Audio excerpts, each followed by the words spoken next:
estamos falando de duas nações que possuem armas nucleares, né? E o ministro da Defesa do Japão, perdão, o ministro da Defesa do Paquistão, que se chama Khawaja Asif, ele já declarou que o seu país cogita usar essas ogivas caso se sinta ameaçado.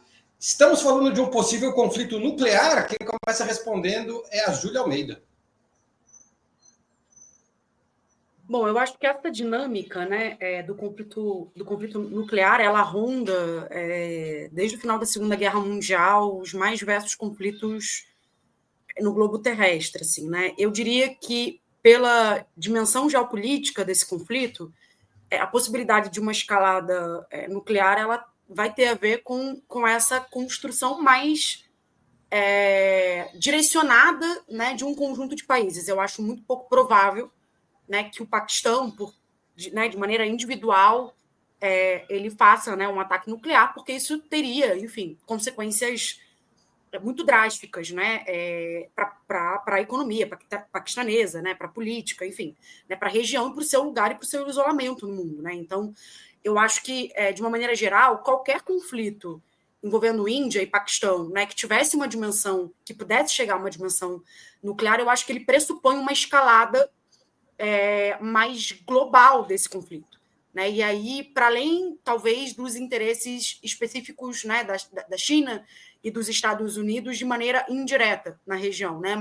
E aí eu acho que falando de um avanço e de um endurecimento maior, né, desse conjunto de conflitos que a gente está vendo no mundo, né, e que poderiam localizar de maneira diferente esse conflito Índia e Paquistão, né? Então me parece que eu acho que o tema nuclear ele é um tema que sempre que você tem um conflito, né, envolvendo países com reservas, né, com armas nucleares, ele vem à tona, mas eu acho que a gente precisa de um momento no mundo, né, diferenciado para que isso acontecesse, né, e aí não seria, na minha opinião, um conflito tão localizado. Esse conflito ele teria que ganhar, né, dimensões maiores, né? Depois de 45, né, você teve esse processo de efetivamente, né, e antes de 45, pós Primeira Guerra Mundial, você tinha construído uma ideia de um consenso, né, aí de uma guerra que não fosse com armas biológicas, né, esse tipo de guerra mais, né, enfim, da força total, né, porque a força total significava já um grau destrutivo, inclusive sobre o conjunto do globo, muito significativo. As ogivas, né, nucleares de 45 em Hiroshima e Nagasaki, né, elas vão dar e aí consolidar a hegemonia norte-americana, né, como um recado, evidentemente, para o mundo todo, mas também eu acho que a perda, né, dessa capacidade de diálogo, né, me parece, em alguma medida, considerando, obviamente, que a gente está falando de um holocausto, né? Então a gente teve uma Segunda Guerra Mundial com formas, né, de guerras biológicas, né, como enfim, o extermínio em massa, né, através de gases. Então eu acho que você tem, e aí só para concluir o raciocínio, né, uma dinâmica desde 45, exatamente de tentar evitar uma determinada escalada do conflito para que se chegue, né, numa construção nuclear, com vários acordos internacionais, né, e etc. Se a geopolítica do mundo, né, caminhar para esse nível, né, eu acho que de avanço da construção bélica, como a gente está tendo, né, de um novo processo de militarização e de construção ofensiva e simultânea de guerras, pode ser que esse balanço, né, pós-45, em relação, né, às ogivas nucleares, ele se altere.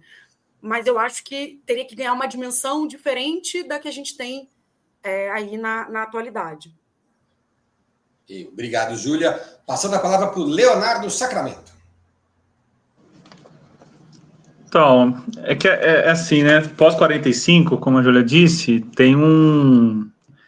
existe até um padrão de conflito, tá? Então, na prática, duas grandes potências nunca se enfrentaram. Então, Estados Unidos em relação ao Vietnã, lógico que foi uma guerra que os Estados Unidos perdeu, mas havia uma desigualdade militar e financeira gigantesca, né? Ou, sei lá, intervenções neocolonialistas da França na África, intervenções norte-americanas, né, invasões no Iraque, etc., mas sempre havia até então, né, uma desigualdade que permitia um certo controle sobre o conflito, né? É isso que eu estou querendo dizer. Algo parecido com o que a Rússia faz na Ucrânia, no sentido, inclusive, de até, a meu ver, minimizar, né, as áreas a serem alvos de operação, etc. Há um número de baixas civis muito baixo, por exemplo, na Ucrânia comparado com todos os outros conflitos, né, contemporâneos, etc., sobretudo com o genocídio israelense, com o do povo palestino. Mas mesmo conflitos, né, por exemplo, da década passada, enfim, né. Então, mas nesse caso não. Nesse caso, eu acho que é uma coisa um pouco nova e incontrolável, né? Porque são duas potências militares, são duas potências nucleares. A Índia tem um desenvolvimento tecnológico sei lá, tecnologia aeroespacial, né? Desenvolvimento científico em tecnologia aeroespacial maior, etc. É uma potência planetária em relação a esse tema, a essa área. Mas o fato é que quem tem bomba nuclear, tem bomba nuclear. Então, os dois países, eles têm know-how, têm forças armadas, têm poderio e têm bombas nucleares. Eu, sinceramente, obviamente que nós esperamos sempre o bom senso, né? Que, obviamente, como a Júlia disse, isso, quando se utiliza bomba nuclear, né, ela simplesmente extingue, né? Não apenas o local, mas, inclusive, a viabilidade econômica futura, né? Então, é algo, pelo menos a curto e médio prazo, então é algo determinante, né? Mas eu penso que é algo incontrolável.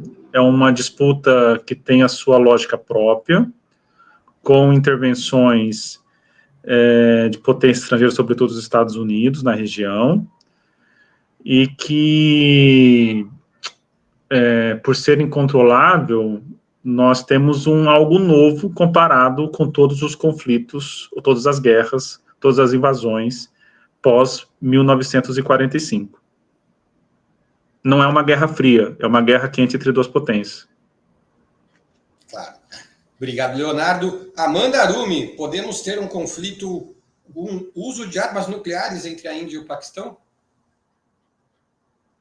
A questão das armas nucleares, ela envolve a compreensão de que uma bomba nuclear tem uma capacidade de destruição até mesmo assim, impraticável. Ainda mais de uma perspectiva de que ambos os lados possuem armas nucleares, ou seja, se tiver um ataque do lado do Paquistão, provavelmente a Índia também teria capacidade nuclear de responder. E isso nos leva à gravidade do conflito, mas também à questão de que essa escalada não vai ocorrer, porque poderia ser um conflito mundial ou até de destruição de parte da humanidade. Então, essa é a questão nuclear. E as potências, elas se armam a nível nuclear porque elas compreendem que a arma nuclear é um nível de hard power muito importante que traz uma lógica de segurança e soberania a partir da disputa geopolítica, mas não necessariamente que essas armas vão ser utilizadas, porque nós sabemos que essa escalada a nível nuclear pode significar o fim do mundo ou uma guerra que leve parte da humanidade. Então, é isso que a gente precisa entender. Mas o futuro está em disputa, não existe algo dado. O direito internacional falhou. As tentativas da ONU em ter um referendo, uma mediação em relação à Caxemira falharam. O multilateralismo falhou. A tendência do mundo é uma lógica regional. Essa lógica regional nos traz muitas dinâmicas de conflito. Então, não existe mais o discurso da globalização, de que, por exemplo, o conflito da Caxemira a gente possa levar na ONU, ser debatido e alcançar a paz, ou até mesmo o discurso constante da diplomacia brasileira de uma desnuclearização do mundo. Isso já foi pauta. a gente já chegou a acreditar que o direito internacional poderia levar a esse caminho. Mas o que a gente vê é uma queda hegemônica dos Estados Unidos que coloca as dinâmicas de poder muito mais intensa. E aos Estados Unidos é muito importante criar o caos, criar a insegurança, criar essa dinâmica de guerra total, porque a partir dessa dinâmica de tensionar, de levar até a última instância, eles expõem a sua ainda grande capacidade de poder e de influência.